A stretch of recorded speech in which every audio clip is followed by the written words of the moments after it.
นุ่งอยู่วัดสันทรายนี่เนาะโอ้เปรียบเทียบ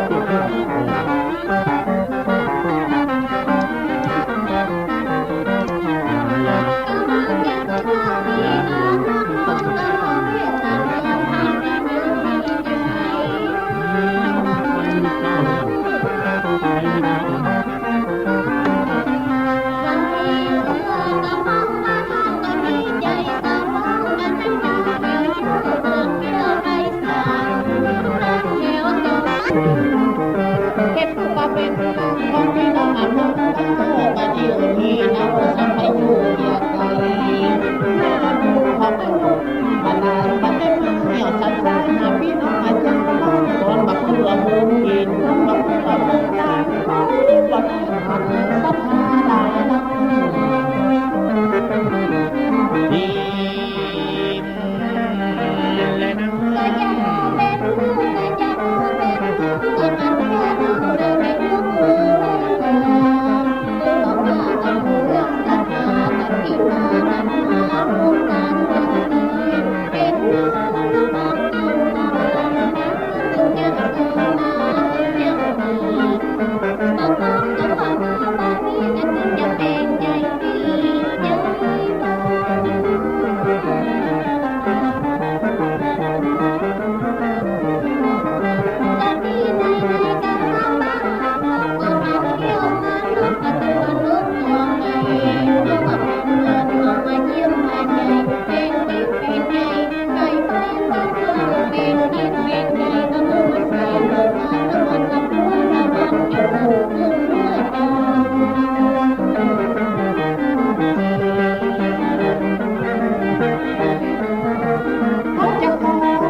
จะไปคุยมาลายใส่ตัวที่นั่งเรียกมานุ่มมาวันนี้นะของปากกาเป็นลูกเป็นลานน้ำวัดเฮาแม่เฮามันบักเพื่อปวดตุกปวดเน่าบัดได้หันคนเฮา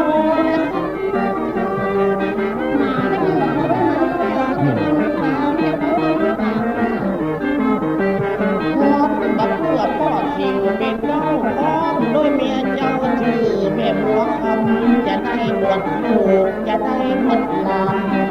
ถึงบักนั้นเจ้าอาณาบ้านมีที่ไหนเขาก็ไล่กันมามีพระพาเจ้าอาวาสเป็นบ้างยิ้มและนั่ง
มันมีการกินเน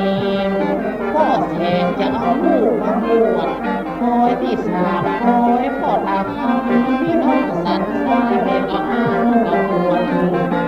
ก่อนที่ลูกจะบวชเอามาฝากเจ้าอาวาส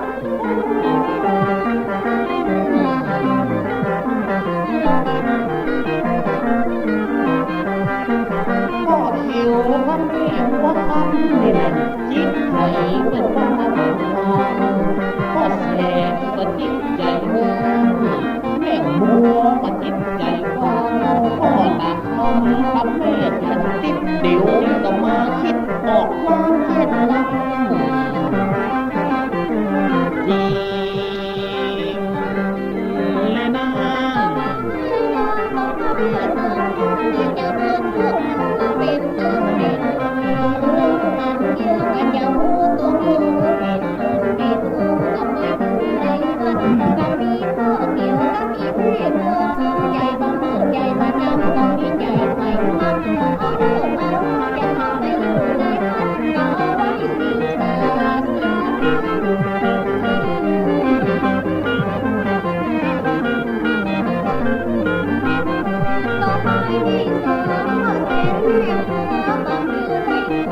ที่นา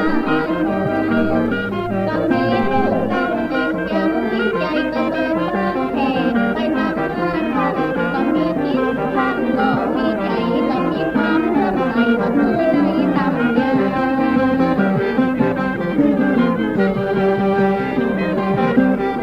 แต่นากันให้ยังผู้ขันให้ยังโตเดินวันนาคำเจ้าว่าเสียมัวเสียตายามเมื่อตะก่อนนั้นนะเมื่อลูกพุทธาลูกยังบอดใส่ประสูงไปขีดแต่ไปเฮียนสูงไปเฮียนเมื่อบอกไงขอไป